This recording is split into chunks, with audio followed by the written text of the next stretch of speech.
Hello there everyone, it's me, Pelador, doing a special video today about my top 10 favourite Sega games which I own. They're not my favourite of all time because I do like some that I don't have, but these are just the ones that I specifically have in my possession that aren't just downloads. So, without further ado, let's just get straight to it. My top 10 favourite Sega games which I own. I have them on the floor here. The first one I'm going to point out is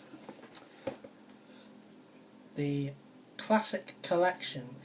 Now, 3 of the games on here I'm not a huge fan of. I quite like Altered Beast, but it's not great. Flicky and Alex Kidd are pretty awful. The one I mainly like is Gunstar Heroes. That's the one I'm pointing out.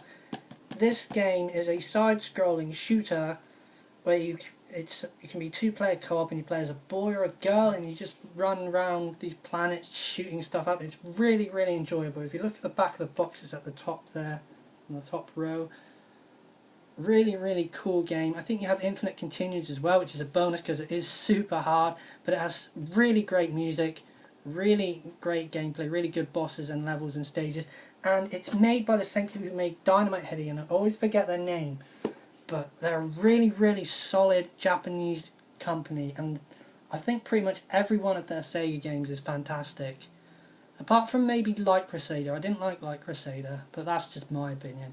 I'm sure a lot of other people do really like Light Crusader, not me. Next on the list, if I put that so I don't get the order wrong, Pugsy. Pugsy is a puzzle platformer about an alien who's trying to recover his ship, which has been stolen by the inhabitants of this planet.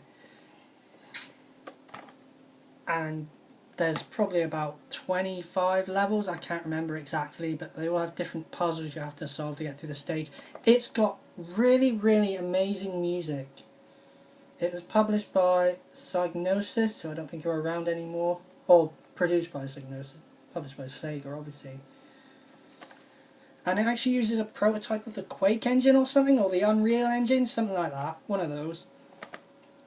So it kind of looks, it's got really realistic physics basically. The camera on this iPad, it's on the side, it's really weird. Really, really fantastic music in this game. Really, really good. And the puzzles aren't like overly hard either. Some of them are, but most of them are pretty simple to work out. Next, another compilation, Mega Games 2.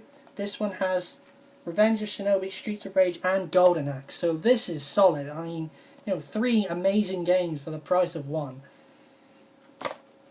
My favourite on here is Streets of Rage, followed by Shinobi, followed by Golden Axe, but they're all great. Revenge of Shinobi is the second Shinobi game produced by Sega. The first one was on arcades and Master System. Really good game. And then Revenge of Shinobi is pretty decent. Streets of Rage, amazing beat 'em up, great music. Same thing for Golden Axe, is a bit more basic. Also, they're all based on arcade games actually. Golden Axe, quite good but very basic. And I used to speedrun it actually. Don't know if my record got taken down, but yeah, I did used to speedrun it. Did quite well. What's the next one on the list? Yes. Mega Bomberman. Bomberman for the Sega. 1 to 4 players.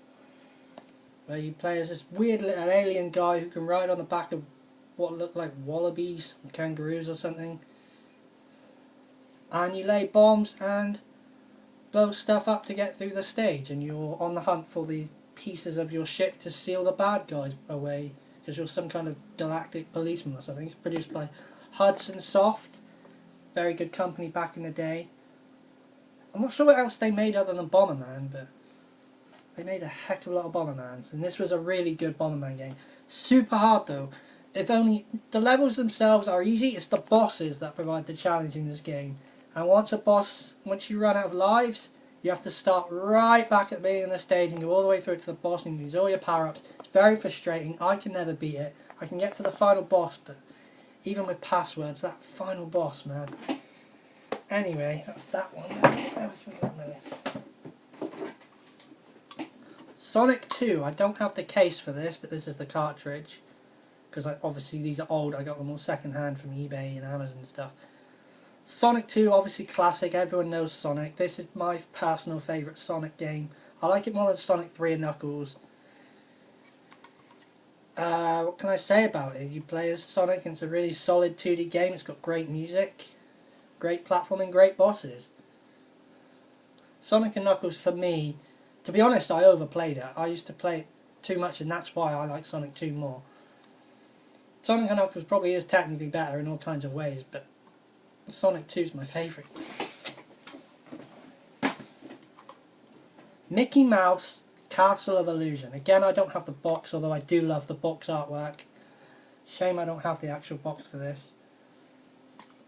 But this is a great Mickey Mouse game. It's very simple, but it's fairly challenging, especially on difficult, because the bosses take ages to kill. And it's got great music, and it's a great platformer. Did I mention the bosses are cool? Because the bosses in this game are fantastic. Really, really good Mickey Mouse game. Yeah, we're getting to the real meat and potatoes now. Shinobi 3. Absolutely amazing ninja side-scrolling platformer. Just fantastic. It's got amazing graphics. It's got great music. One of the best soundtracks on the Sega. There's a bit where you're surfing as Shinobi across the sea. It's amazing. The bosses are great. The final boss is a pain in the backside to beat. He's really hard. He's got about 3 different forms. Great, great game. Was this just pure? I think this was just pure Sega. There was no one behind it, like Activision or anything. So this is a good. I really recommend this. There was others, whatever, just my opinion. But this, I really recommend you buy Shinobi 3 if you're looking to get into Mega Drive games. Dynamite Headdy, classic. This was made by the same people who made Gunstar Heroes, Light Crusader, and what was the other game? I can't remember. I think they did Alien Soldier as well. Might be wrong about that. It's a shame it doesn't have who published it on the back because I can't remember. I always forget their names and they're really, really good. Dynamite Headdy. You play as a puppet who's trying to rescue his girlfriend from some other evil puppet. And it turns out there's some evil corporation behind it. It's really, really all the company that makes these games all make really great music, really great graphics. I love it. Brilliant platformer. It kind of plays like Rayman, but obviously not as good as Rayman, but it's still really good. And it came before Rayman, so it can claim some sort of originality. Love Dynamite Headdy. Did I mention it had great music? I think I probably did about 50 times, didn't I? Next, another classic. Restart or Restart, I don't know how to pronounce it properly. I've had people use both. Your father is held prisoner by the evil King of Despair, which is an awesome name for a final boss. And you're a little star, and again it plays similar to Dynamite Headdy and Rayman, where you're like a head and you stretch out your arms and headbutt things. Again, it's similar to all the other games I like. Really good graphics, really good music. I wish they'd do a Restart 2, make it similar to this, because this game, the bosses and the colours and everything, it's brilliant. I love it. And that final boss is a badass. Finally, oh, they've all gone on the floor. Okay. Now you might not have been expecting this. Wonder Boy in Monster World is my top favourite Mega Drive game that I own. And I own the Shining Force games. Yeah, I prefer this to Shining Force. I know. It's an RPG adventure game, kind of similar to Zelda but not top down. You even have to collect hearts as power-ups as well, and they're hidden in secret places.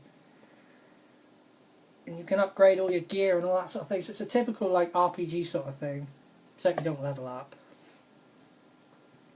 You get magic, all that kind of stuff, spells. Really, really cool bosses, really, really cool levels, great music. and I can play it over and over and over again. That's probably why I picked it as number one. Of all these games, this is the one I like to play the most. Something about it, maybe it's nostalgia, because I did have it when I was... Well, actually I didn't, I used to borrow it from my friend Luke, but I absolutely adore this game. Apart from the ocarina sections, I don't like those, but apart from that, this game's great. And the final boss, wow, like what even is that? Like, so yeah, that's my top 10 Mega Drive games. I hope you enjoyed that. I know it was a bit basic. I don't have an editor, you see, so I can't.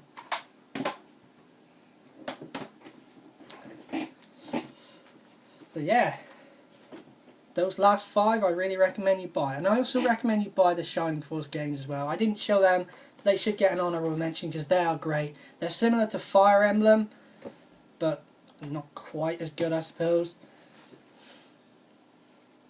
But yeah. Oh, and Valis as well. I recommend Valis. The reason I didn't include them is because, well, I just prefer these other games a little bit more, even though those are all great.